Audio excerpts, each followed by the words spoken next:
Hello guys, for today's video ay ginamit ko yung account ng aking best friend. So may nagpapaswitch sa atin dito guys. Siyempre papayag tayo niyan. Sapagkat papakitaan ko kayo ng galawang panghanabi, marksman May. Fast forward dito sa aking pagpaingit ng iskena. So welcome to Mobile Legends! Wala siyang resources kaya hindi kita ang kanyang iskena. Dapat paghanabi ang gamit nyo, second skill ang unahan nyo. Depende na lang yan sa inyo. So lalabanan natin si Layla.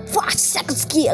Salamat kayo, dalawa kayo. Ang dami nyo naman kasi. Oo, ngayon mag-isa ka na lang, boy. Sige, tumakbo ka. Boy. So, fast forward sa parte na level 4 na ako, guys. Push lang tayo muna ng tower. So, kakuha tayo ng kuwab. Guys, ayan si Layla. Kung ihalap na ang aking boy sa kasaluluso. Buti nakapag-recall pa ako niyan. Siyempre, hindi pwede ang walang ganti ng api. Halika dito, boy. Ano, Jay? Pang! Halika dito, boy. Patay. Sige, halika dito. Tutulungan kita pabalik sa base niya. Bang, bagak, bang, patay. Ngayon na, tinulungan na kita. Ito naman, tutulungan kung naman ikaw pabalik sa base niyo.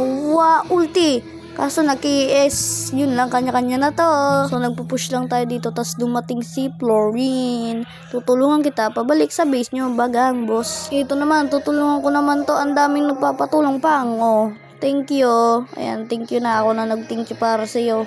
Ayan na, dami. Siguro siya napapatay ko siguro. Sabay pool ang buhay. May nagpapatulong naman sa atin dito, oh boy.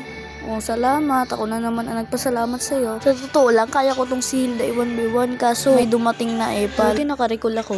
Dito namatay ako kaya sabi ko may toron, baby. Ito na kasi may hustler na ako. Ito na ang katapusan ng kinabuhi nyo. Ito na, perfect safety boy, double kill. Feeling ko naglalag tong si Gusion. Kasi tignan nyo namang yung galawan niya guys, oh. Open.gaming talaga siya. Yung patay. Dito nga ang pinaka-perfect CC, ano yung Layla pa. At bakit ito?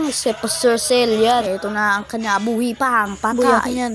Ay, naki-S. Tignan nyo si Tigrel. What a nice set, buddy. Buddy, nakapatay pa ako nun. Tower lock lang kayo, boy. Tower lock lang kami, boy. Ito na ang kina. Sabay recall. Ito si Layla. Wala naman yung palag. Basta may ulti ako. Tingnan nyo to. Ano ba yan? Nakailang recall na ako, boy. Dapat patayin nyo ng Lordy. Lordy tayo, Lordy. Wala pa pala siyang resources, so. Ito na ang perfect sisi. Ubus to. Aba, tumatakbo ka pa, ha? Ayun na. Ay, naka-flicker ata yun. Tower lock na, boss. Ito si Hilda, mapapatay ko to. Walang makakapatay sa akin sapagkat record. Pumunta ako sa para patayin to si Gusion. Ano, Jay? Dapat umalis ka dyan para hindi ka mapatay ng kanyang blade. Napakamalas na lagpa, nakakampi. Sige, combo. Tumago muna sa damo. Maghintay ng kalaban. Ayun, na-fill all the drop. Inspire, pang. Patay. Ito na favorite, pang. First kill. Double kill. Triple kill. Pang. Yes. Pa, triple kill. Nakakabawi na kami kaya sino mananalo? Syempre, sila. Ano ba kasing kakampi at core ang hindi nagtuturtol at hindi nag-clear ng minions? Buti may star protection ako. Siya na pinipili ko ng hero para more challenging. Grabe, ang pinili niyang hero ay si Nathan. Hindi ko lang yan alam gamitin. Fast forward sa nakakapatay na ako. Pang. Tingnan niyo yung set ko dito. Pang, sabay pang. Tapos sabay pang, patay si Tamos. Dito ay may matutulungan naman tayong pauwi sa base. At si Tamos rin ay matutulungan natin sa kanyang pauwi sa base. Napaka triple kill pa nga ako. Sayang ng minyak na kiss. Dito na ay naglo-lord din na kami. Ayan, patayin muna namin yan. Agawin ang Lord. Nice one. Dito nga ay nakakasyon na ako na amin na ang tagumpay. Kaya ang Lord ang nagdaranas sa amin ng tagumpay. Victory! Yeah! Salamat sa nakaabot ng ganito kahaba sa video.